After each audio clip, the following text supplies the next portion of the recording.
Hey everybody, welcome to the first Final Fantasy TCG Dawn of Heroes set review. We are covering Fire today. I'm Emo Tempest, and let's get excited. It is officially release day. We've been playing with a couple of these cards already since pre-release. A lot of exciting stuff. So we have a little more insight, and all of the rest of the reviews will go into it with the knowledge we've gathered already. Kind of already a precursor to what I expect this meta. So obviously, I don't have all the answers, but I have my predictions, and that's why you're here, right? I think Fire has been slowly getting better and better every set, and this set is actually very strong for them. I think there's a lot of really good cards here that are gonna open up what I believe to be a variety of new decks into the meta. Things you not necessarily won't be able to account for, because depending on their relevancy in the meta, they'll make you'll know what to expect. But I think the biggest amount of rogue decks, or things that you're just like, all right, if I see it, I see it, and it'll always be that possibility, right? Like is gonna come out of this set. I mean, out of this color. And so with that being said, let's get started. Don't forget to drop a like on this video. It really does help out a lot, and it means a lot to me as well. So yeah, let's get going. Arden. When Arden enters the field, you may put 2 backups you control into the break zone. If you do so, turn over 1 card at a time from the top of your deck until 2 characters other than card name Arden are revealed. Play them onto the field, then shuffle the other cards revealed and return them to the bottom of your deck. All right. So yeah, Arden is a fun card. Obviously very gambly. Yeah, it's high risk, high reward. Obviously, you can obviously curate your deck to this. I think a lot of one-ofs is going to be the best way to go, with very low unique backup counts. There's a lot of ways to do this. I think the ceiling is pretty high when you can where there's room to plus here. There's definitely room to get in there. So it's really just going to be praying you don't see the other Arden, or praying you don't see like the one of duplicate that you play, right? And that's usually how it is with these decks. Now, it's not to say that we can't consistently manipulate this, at least the first option in our favor, right? We have a lot of new cards in this set that kind of lead us down our deck, and we already have cards that we can just manipulate the next few draws, or kind of things that we see, right? And with that being said, Arden will see some play, and I think this is the first of the decks that I'm talking about, right? The rogue decks, if you will. It's just like an Arden deck. It kind of reminds me of what the Fusoya used to be back in the day, where you would play Fusoya and hope to reveal 2 high cost cards to kill something and draw 2. It won't be as consistent, I think, as a Versatile, but there is a world where this goes into Versatile, I think. I know they don't play enough backups, but maybe they'll increase it a little, who knows. But still, I think a lot of potential here to kind of again, just outvalue your opponent in a single turn, which isn't the worst thing. So be on the lookout for him. I think at least early on we're going to see a lot of Arden decks. Auron. If you control 2 or more forwards, the cost required to cast Auron is reduced by 2. At the end of each player's turn, if Auron has received 4,000 damage or more, draw a card. And during this turn, the next damage dealt to you becomes 0, and deal Auron 8,000 damage instead. You can only use ability once per turn. So, first of all, the art is sick. I'm glad Auron finally got some real respect here. But no, this card is very. It functions on multiple levels, actually. If you control 2 or more forwards, the cost required to cast Auron is reduced already. That's efficiency for you, right? It doesn't punish you for going wider, right? And then if he's taken damage, you can draw a card. If he 4k or more at the end of the turn, which means he is 9k, he should survive most things. And you can always what's the word I'm looking for? This is kind of a little easier for you to manipulate yourself, aside from his last ability. I mean, just looking back at our current meta, Warrior Light was very relevant, right? Putting him next to a Warrior Light just means, all right, my opponent didn't do anything this turn. I'm gonna main phase 2. I'm gonna ping my own guy, and then I'm gonna draw a card. I'm gonna start with 3 cards plus 3 next turn. Like, there's ways, right? There's ways to go about this. And then his effect too is just kind of like, again, also very manipulated on both turns. We've seen the Zodiac idea or whatever. That's a combo as old as time, or as old as Opus 5 or 4 or whatever. But there's a lot of other cards that just constantly come in and deal you a point of damage. While he's out, you can facilitate an extra draw card too. There's just so many ways to play him. Being that he's quite easily searched, I believe, like category 10, and Guardian. I think we have like fire filters now too. So, there's ways. This guy might also be in very heavy in a deck that I'm talking about, like another rogue deck. So be on the lookout for him. Ifrit. So select one of the following 2. If you control 5 or more fire characters, select both. So deal 5k to a forward. Pretty solid. Again, just very easy to get that second ability. I think that it's nice that 1 CP can take down, Warrior of Light and pretty much most obstacles now. I don't think we have anything going over 10k right now on a regular. We have a few new additions to this set that are also problematic, giving this a lot of leeway into going into the meta. I don't know if this is enough to bring Mono Fire back per se, but just going on what we already know, cards like Terra make this a lot more valuable. Cards like Cyan and like Samurais, you can cleave for 3 and ping 2 for 5, etc. Things of that nature. Even Squall is just like, all right, I'll drop Squall, 5/5, attack, deal 4 to the board.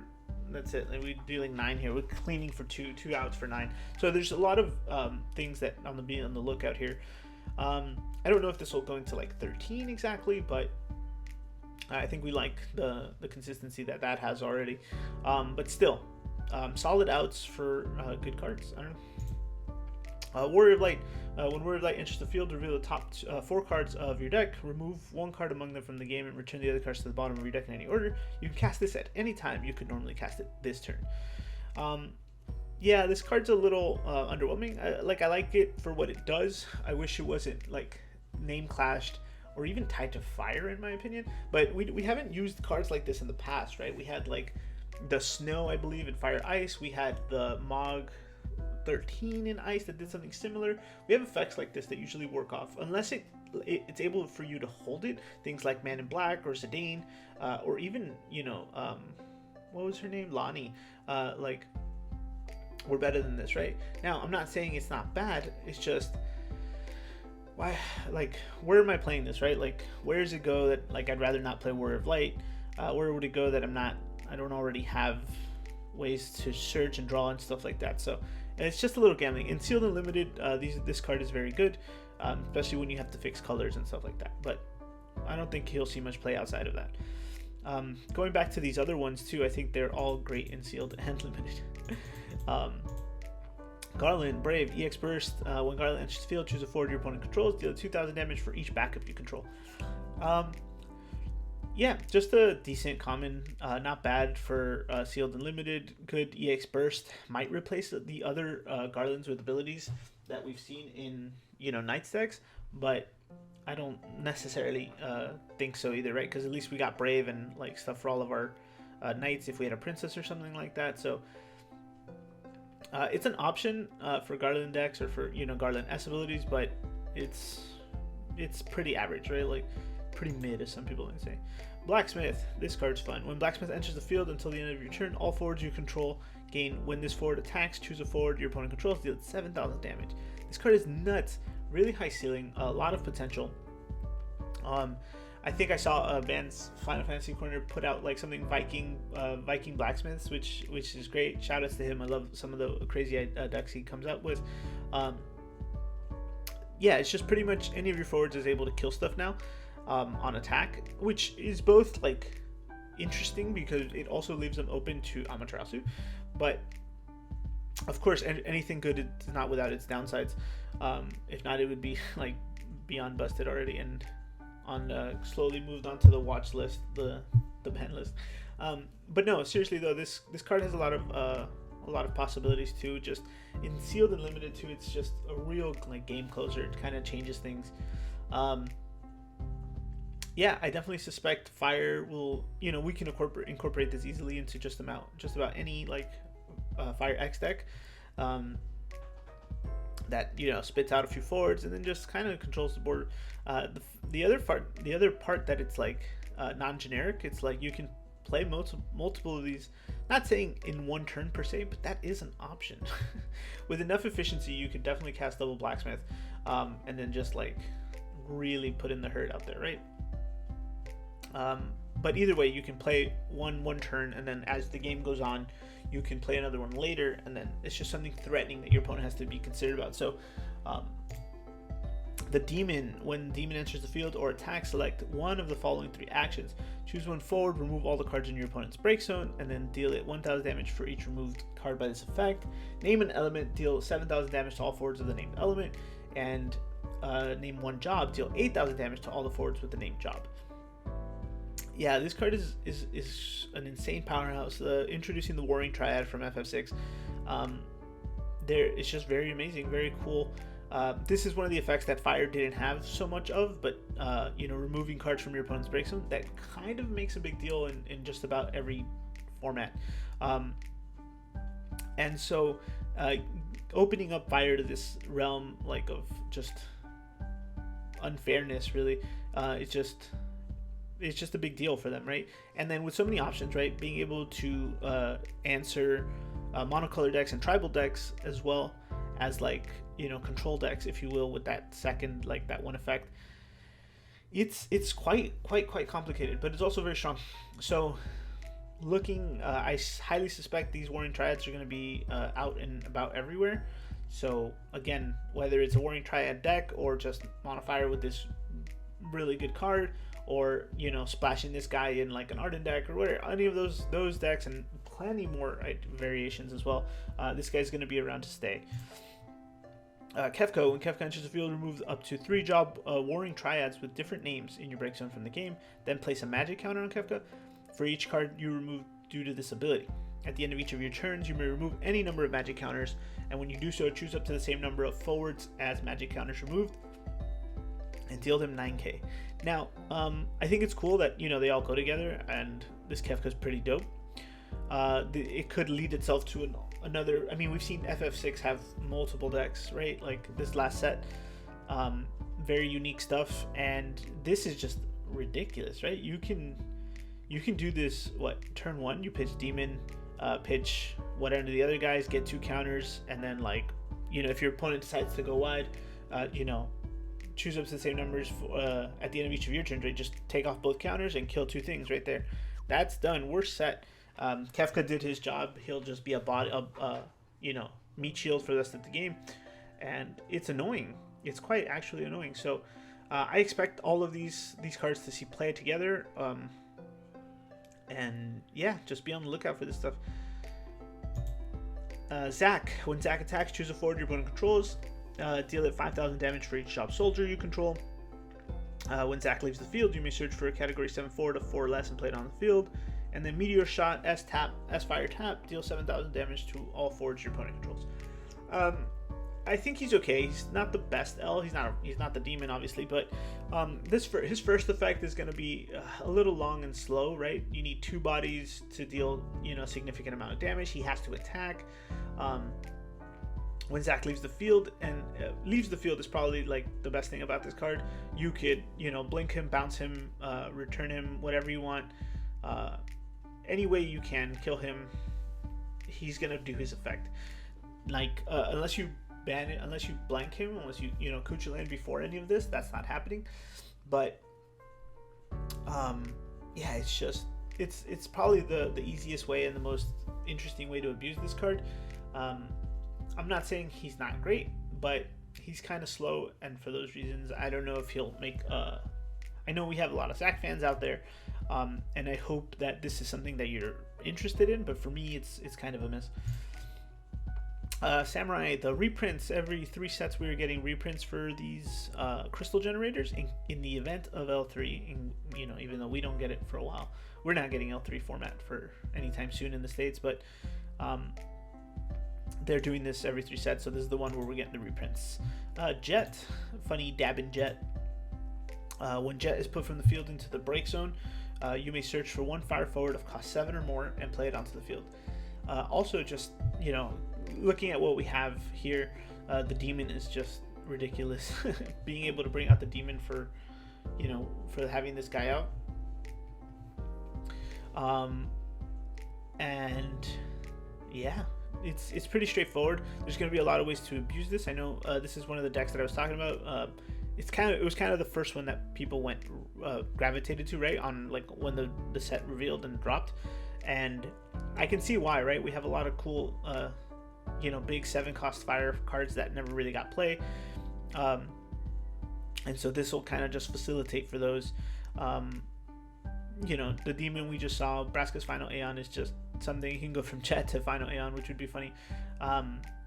And then just put those like in an overall good deck with some control. Fire has a mod, have it supported with Earth. Maybe you have Mists and like, maybe Lael backups. I don't know, a lot of control there too. So very, very good potential. I think that's going to be one to watch out for too. It really just depends how fast we can get to the effects without dead drawing cards and having targets in deck. I don't know, a lot of things to figure out through that one. Next is Goldsmith. When it enters the field, choose a forward until the end of the turn. It gains 3,000 power and brave, and you can tap and break. Choose a forward against 2,000 power and brave. You can only use this ability during your main phase. It's kind of like Monk, right? That the Earth Monk we have, with the exception of the on-entry ability, and that's kind of the power creep here.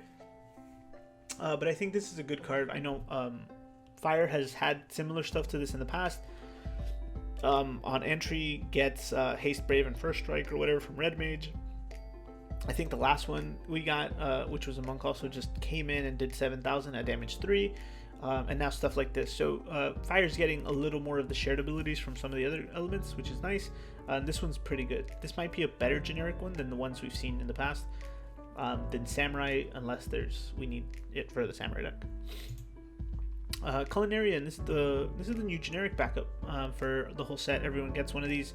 If you control 3 or more of fire backups, the cost required to cast Culinarian is reduced by 2. So he becomes free. There's one in every color of this for its respected element, so fire, water, earth.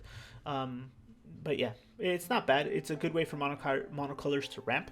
Between this one and the 1-drops we got a set ago or whatever, it's just super easy to get there. Like, obviously your backups don't do much, but you want the rest of your cards to do much, to do more, and so getting there is easier when you have faster backup like deployment. So Tifa, when a category 7 character you control deals damage to a forward your opponent controls, choose a forward. It gains this forward cannot block until the end of the turn. She's a 2-drop with haste and 5k, and she can S, fire, and colorless to deal 8,000 to a forward.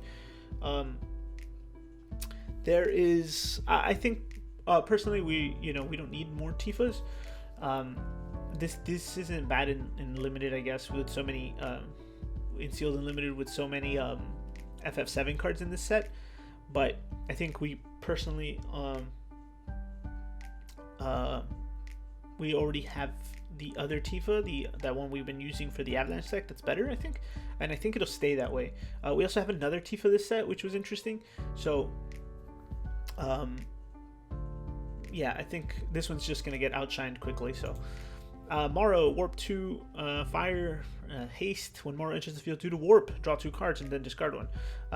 Always an EX burst. So the only effect time he will get this effect is when he warps or you hit it on damage. It's a pretty average card. The Warp is nice. I like cards that have Warp and get Haste. So it just kind of makes them a little more impactful on their turn. So this Theodore and Sophie, I think, are some of the ones just off the top. And Estinian now, the newest one. That makes Warp that much more threatening on that turn. So for that reasons, I like him, and being able to just kind of set up a turn better if you dead draw. So he's good. He might see some play. He's pretty average, but he's above average, maybe 6 or 7. I know my review has like some arbitrary, like I'm all over the place with, it's like giving it random, I guess, merits, like, an average, below average, and then like throwing out numbers like I just did for 6 or 7. But you guys get the concept, right? This Barrett EX burst, when he enters the field, choose a forward, deal 3,000 damage for each category 7 forward you control. And then Catastrophe S tap, choose a forward, deal 10k. Barrett will not activate during your next active phase. Again, just already outclassed by its predecessors. Good in title, maybe this Tifa and Barrett, and I think we're gonna see a Red 13 shortly. Is just better in title. I know that the EX Barrett and EX Burst already in title. Similar effect, I'm sure. I just forget how much damage the other one does. Catastrophe is not that great, but whatever. Yeah, it's a pretty average card. Palom is cute little art. When Palom enters the field, you may pay a crystal. When you do so, choose a forward, deal it 8,000 damage, put Palom and card name Porum into the break zone. Choose a forward, deal it 10,000 damage. So the first effect is nice. Pretty much enjoyed this during sealed a lot. It's helpful pretty much if you have crystals as well. It's not bad, 2 for 2 to deal 8k is pretty solid. And then the second effect is what I wasn't into, but then I started thinking about our options here, right? I know currently we're playing the legendary more than the EX burst, and then we have a new Porum in this set, which is kind of also meh. But I think pairing this with the EX burst one to deal 10k and get a summon back, there's a lot of value in that. And so, for the most part, your 2-drop Porum won't get hit, and they kind of just leave it alone because they don't want you to recur stuff. So being able to facilitate this or be in control of that situation a little more is exciting to me. And so you'll drop Porum first, obviously, for the most part, unless you need to do him first. But then that'll put them in a false sense of security, and then you drop this guy, deal 8k the next turn, and then you can tap both to blow something up if you need to on command. Yeah, that's all. I think it's pretty good. I don't know if it'll replace just going the, legendary twins or whatever, but we'll see. Maybe there's a deck for it. Phoenix? Probably just Phoenix, honestly. When he enters the field, choose a forward, deal it 9,000 damage, remove 4 cards in your break zone from the game. Until the end of the turn, Phoenix also becomes a forward of 9k power. Can only use this once per turn. Solid, just like way to kill stuff too. More removal is always nice. I love this card in particular during sealed. So I don't know if it'll be enough, but maybe a 1-of, right? Hedgehog Pie. When Hedgehog Pie enters the field, you may discard a card. When you do so, search for another Hedgehog Pie of cost 2 or less and play it onto the field. And then you can put this into the break zone to deal a forward 5,000. So it's cool is that you can kind of just pitch one, play one, pitch one, play one, and get them all out of the deck. It's a good way to, minimize your deck while also leaving some threats out. I think I like Goblin better in some respects, but it really just depends. If I'm casting the first one from, with my backups, right? Then I just have to, discard 1. I still end up discarding 2, but still. I don't know. Something to think about. The 5k is a little bit better. Maybe in that weird monster deck we saw towards the end of the last set to come out of Maryland, and some of the store championships out there that was could use something like this, but I don't know. Mont Blanc enters the field, deal 5k, and then if you control 5 or more characters, deal 8k. Pretty average, normal card. Can't say too much about it. I think maybe that it's a Moogle might make a difference later, but we'll see. And then Red 13 that I mentioned.